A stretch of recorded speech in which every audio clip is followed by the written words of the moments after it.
Bonjour à tous et bienvenue dans cette nouvelle astuce de développement web. Aujourd'hui, nous allons voir comment masquer ou afficher le mot de passe au moment de la saisie. Bien entendu, cette pratique est très utile surtout pour les utilisateurs qui se servent de mots de passe trop longs. Le fait d'afficher ce dernier à volonté leur permet de vérifier au moment même de la saisie s'il est bien écrit ou non. En plus du HTML et du CSS, on aura aussi besoin d'un petit code JavaScript pour agir sur le type du champ qui accueillera le mot de passe et aussi sur l'icône qui accompagnera ce champ-là. On commence par créer le formulaire.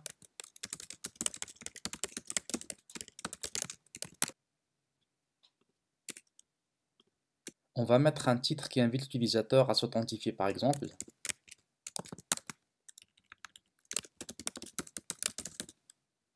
Ensuite, on va intégrer les champs de formulaire. Mais pour cette astuce, nous allons englober ces champs dans des divs.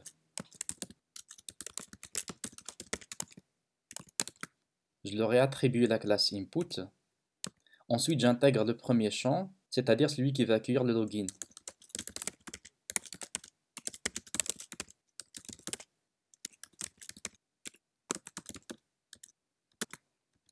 Je fais la même chose pour le deuxième champ, c'est-à-dire celui qui va accueillir le mot de passe.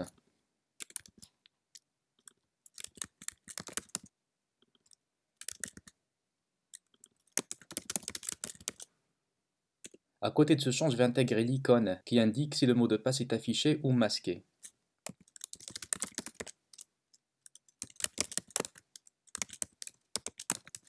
L'image qui sera intégrée par défaut est rouge pour dire que le mot de passe est initialement invisible. J'aurai besoin de l'attribut ID parce que je vais agir sur cet objet à l'aide du JavaScript. Je peux même ajouter l'événement JavaScript qui va appeler la fonction qui va agir sur cette image.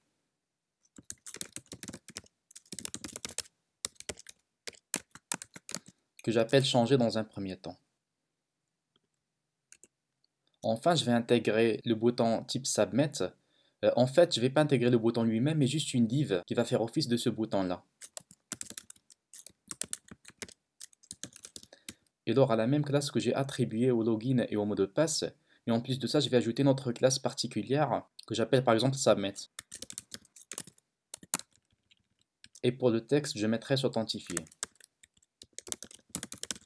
Vous avez deviné qu'il s'agit d'une div que je ferai passer pour le bouton submit. Alors je vais lui associer un petit bout de code JavaScript qui permettra de poster le formulaire une fois que j'aurai cliqué sur ce bouton. J'accède au formulaire grâce à document.foo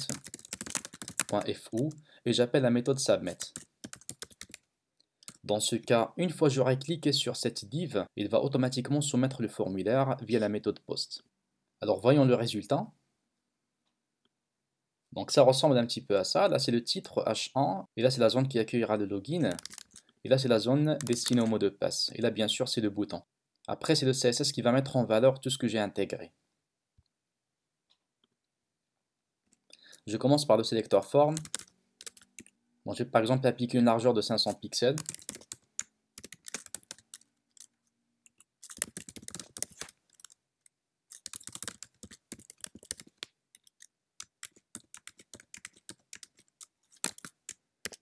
Avec un fond noir transparent. Une marge interne de 60 pixels.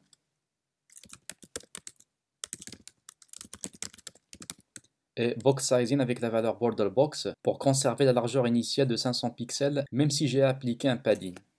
Exécutant. Donc ça donne ceci. Maintenant je vais styler le titre H1. Pour la taille du texte, je mettrai par exemple 18 points.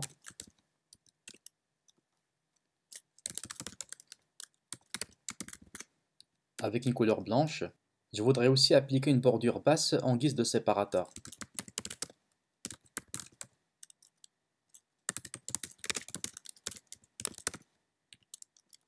Avec une couleur blanche.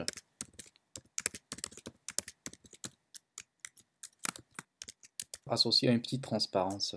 Exécutant. Alors là, c'est le titre.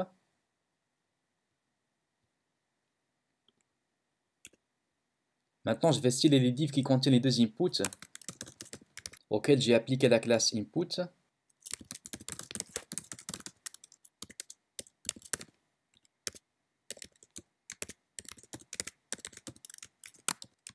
Je lui ai appliqué un arrière-plan blanc avec une petite transparence toujours. Une marge interne de 4 pixels. Une marge externe. Par exemple, je mettrai 10 pixels pour les marges supérieures et inférieures et 0 pixels à droite et à gauche. Là maintenant, ce sont les divs. Donc vous imaginez que je vais masquer la zone de texte pour que les bordures ne soient pas visibles. Comme ça, on croira que la div elle-même, c'est la zone de texte. Alors maintenant, je vais styler les inputs, c'est-à-dire le input type texte et le input type password. Donc je vais d'abord transformer leur largeur, par exemple 90% si vous voulez. Bon, bien sûr, la valeur en pourcentage, c'est pas trop apprécié, mais dans un premier temps, ça peut faire l'affaire. Sinon, vous pourrez adapter votre affichage aux médias. Alors il faudra penser à appliquer les media queries. L'image est automatiquement descendue à la ligne suivante et c'est normal parce qu'il ne reste plus de place pour l'accueillir, mais on va régler ça. Maintenant, j'élimine les bordures et l'arrière-plan.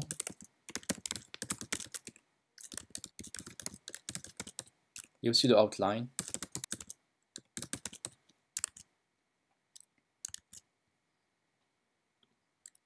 Voilà, ça donne ceci. Maintenant, c'est le tour du bouton Submit. Bien sûr, il s'agit d'une div à laquelle j'ai associé la classe Submit. Bon, je vais changer de couleur d'arrière-plan pour la démarquer. Donc là, par exemple, c'est une couleur que j'ai trouvée adaptée au cadre. Donc une marge interne de 6 pixels au niveau vertical et 0 pixels horizontalement. Je vais centrer le texte. Et bien sûr, je change la forme du curseur une fois j'aurai survolé le bouton. Dans ce cas, ça donnera l'impression que c'est cliquable. Je change aussi la couleur. La couleur du texte, bien entendu, c'est du blanc. Exécutant. Alors ça donne ça, c'est bien. Je modifie légèrement le style une fois le bouton est survolé. Avec la pseudo-classe hover. J'applique juste un peu d'éclairage. C'est-à-dire que l'objet deviendra plus lumineux. Donc ça donne ceci. C'est une légère modification, mais qui fait la différence. Maintenant, c'est au tour de l'image. L'image est intégrée dans la balise div dont la classe s'appelle input. Je vais réduire un petit peu sa taille. Par exemple, la hauteur c'est 20 pixels. Bon, ça devrait suffire. Et là encore, je mettrai que ce pointeur.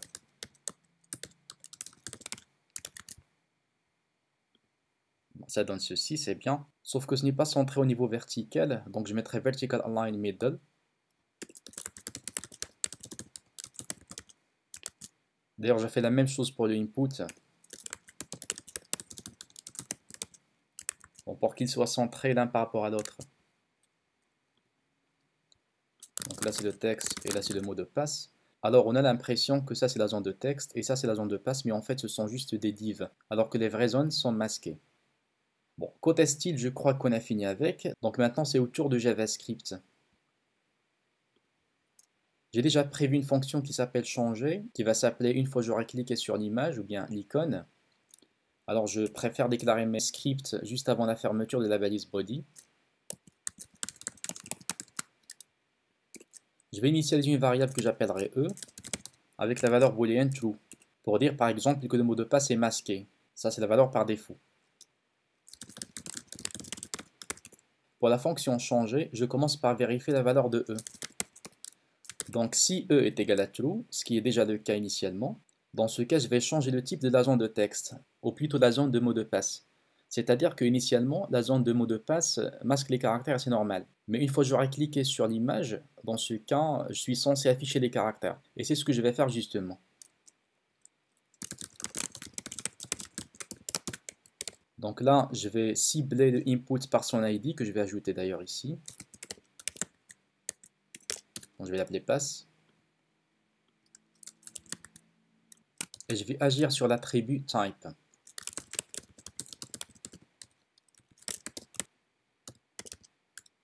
Et comme valeur, je mets texte. C'est-à-dire que désormais, la zone de mot de passe est devenue une zone de texte normale. Ensuite, je change la valeur de E. Exécutant. Donc là, je vais écrire un texte qui est censé être masqué. Quand je clique, c'est bon, maintenant il est affiché. Mais il faut aussi changer l'image. Je vais le faire ici.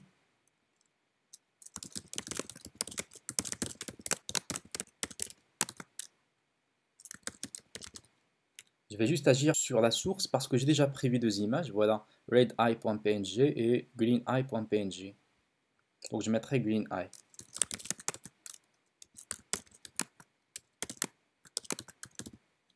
Regardons maintenant.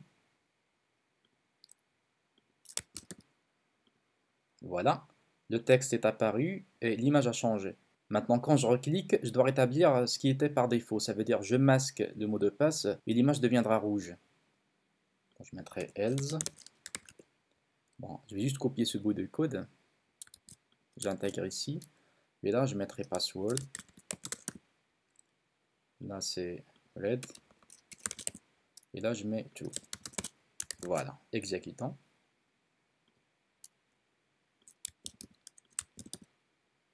Voilà, donc là, ça s'affiche, l'image change. Et quand je reclique, l'image initiale est retrouvée et le mot de passe est masqué. Et bien sûr, quand je clique sur s'authentifier, le formulaire est posté. Alors ça sera tout pour cette astuce. Merci pour votre attention et à la vidéo prochaine.